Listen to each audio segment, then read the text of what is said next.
The town of Crestmore slept quietly beneath a canvas of stars, its aging street lamps humming low against the midnight hush.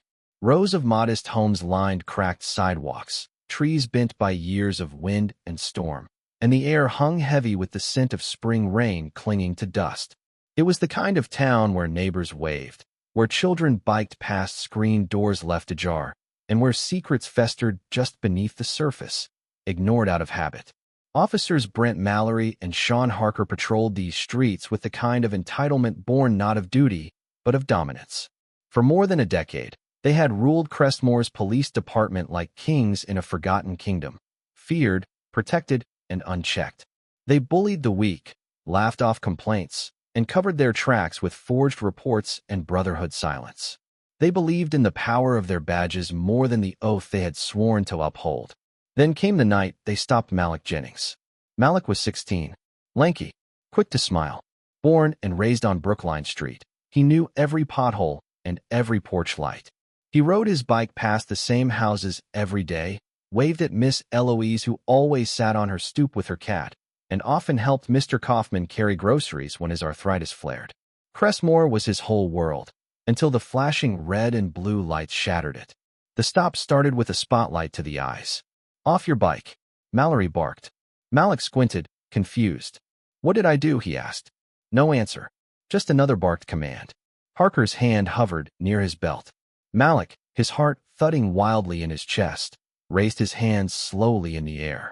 The world stopped for a breath, and then the first shot rang out. 2 rounds tore through the boy's chest. He collapsed to the asphalt, his bike twisted beneath him like a broken limb. His hands, still raised, trembled once before going still. A pool of blood spread beneath him, soaking into the pavement. Harker shouted something about a weapon.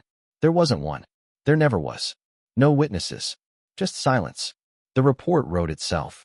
The department circled the wagons. An unfortunate misunderstanding. Standard procedure. Pending internal review. Malik became just another face in a file, another headline forgotten by week's end. But someone remembered. His grandfather. Not just any grandfather, Raymond Jennings. A man once known in whispered tones across shadowy war rooms and darkened airstrips. A retired Delta Force operative with more scars than medals, more buried friends than sleep-filled nights. He had vanished into the quiet of civilian life years ago, trading battlefields for barbecues, classified missions for chess games with Malik. But when the call came that night, his world shifted. Raymond arrived in Crestmore just past dusk. He didn't knock on doors or make statements. He stood for hours where Malik had died, staring down at the faded chalk outline that marked the end of a life too short, too pure. He listened to the wind, to the silence, to the weight of his own heartbeat echoing the one that was gone. The hunt began with precision. He studied their routines. Harker always stopped at the same diner at 10:30 p.m., ordered a burger with extra onions. Mallory flirted with the waitress, always parked in the same spot. Arrogant, predictable, the kind of habits that men develop when they believe they're untouchable. Raymond followed from a distance, never close enough to be noticed, but close enough to know. The night it happened, the sky was bruised with storm clouds. Rain had left the roads slick and the air sharp.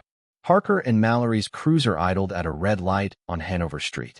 Raymond's black pickup rolled to a slow stop beside them, headlights off. From the shadowed cab, he watched them. Mallory drummed on the steering wheel. Harker was scrolling his phone. They laughed, oblivious. The first shot came from a suppressed pistol, clean, fast. The window shattered, glass spraying across Harker's face. He screamed. Mallory grabbed at his belt, but Raymond had already hit the gas. The pickup slammed into the cruiser, sending it careening sideways, tires shrieking. It struck a mailbox, then a hydrant, which geysered water into the street like a fountain of judgment.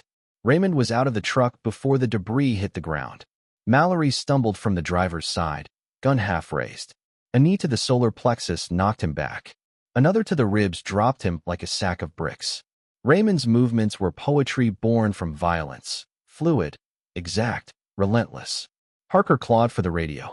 "Officer down," was all he managed before a boot crushed the speaker. Raymond dragged him through the broken door, his knee pinning him hard against the wet pavement. "Do you remember Malik?" he asked, voice low and lethal. I don't know who that is," Parker's voice cracked. Raymond's knee ground deeper. Try again. Mallory wheezed beside them, coughing blood. You don't have to. A kick silenced him. You thought he was alone, Raymond said. But he wasn't. Parker was crying now. We didn't mean to. That's your excuse? Raymond spat. He meant everything to me. He didn't kill them. That wasn't the point. They would live, damaged, broken, stripped of their power. They'd never hold a weapon again. Never patrol another street. When Raymond stepped away, sirens were already rising in the distance. Lights flickered down the block. He climbed into his truck and drove off slowly, disappearing into the night like smoke after gunfire. The town buzzed with rumors by morning. Parker and Mallory were hospitalized under heavy sedation. The department issued no statement.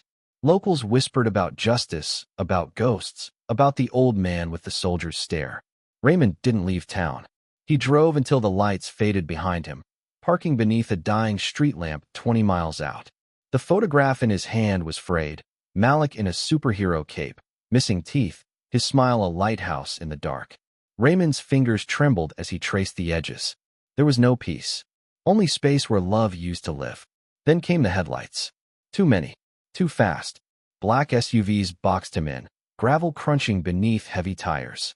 Men stepped out, silent, rifles low. Not police. Something deeper, dirtier. Crestmore's corruption didn't end with a trigger pull.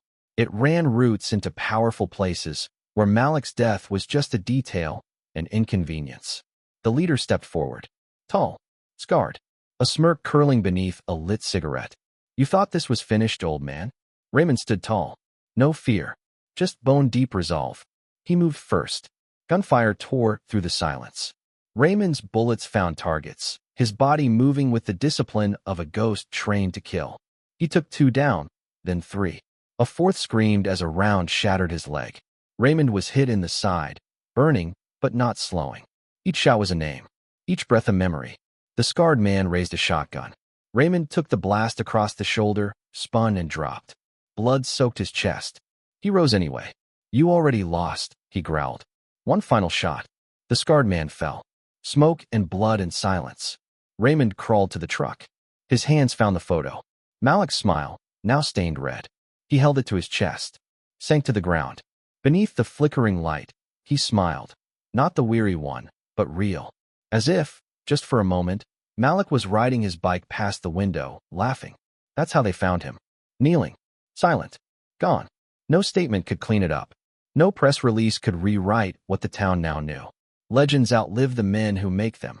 And in Crestmore, long after the stains were scrubbed away, people remembered the night the old man fought not just for vengeance, but for love. Somewhere, perhaps in a better world, a boy rode through sun-dappled streets, laughing again. Free.